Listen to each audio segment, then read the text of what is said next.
Hello everyone. तो आज बात करने वाले हैं खेसारी लाल यादव जी और अक्षय गुप्ता का एक बहुत ही बेहतरीन बोलबम सॉन्ग के बारे में, जिसका पोस्टर आ चुका है और फुल वीडियो सॉन्ग का रिलीज डेट भी आ चुका है।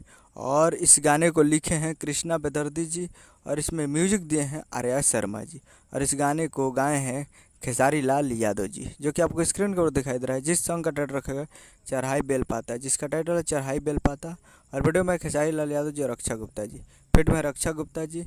और ये फुल वीडियो सॉन्ग को रिलीज़ किया जा रहा है। Full video song release on 22 जुलाई 2024 को सुबह 6:30 AM पर ये फुल वीडियो सॉन्ग को रिलीज़ किया जा रहा है। यानी कल 22 तारीख को सुबह 6:30 पे तैयार रहिएगा फुल वीडियो सॉन्ग देखने के लिए, जो कि टुमारो कल 6:30 में रिलीज़ किया जा रहा है इस गाने को। तो आप लोग तैयार रहिएगा। और ये दूसरा का ग्लोबल म्यूजिक जंक्शन से आ रहा है, दूसरा ये बोलबम सॉन्ग है जो कि ग्लोबल म्यूजिक जंक्शन से 2024 में आ रहा है।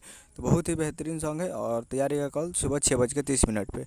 यही अपडेट था। उम्मीद करूँगा वीडियो चला चैनल को सब्सक्राइब करके बेल आइकन बस तक कैसे कैसे लाल यादव जी का लेटेस्ट सुनाते रहे। वीडियो अच्छा लगा वीडियो को लाइक कीजिए, चैनल को सब्सक्राइब कीजिए।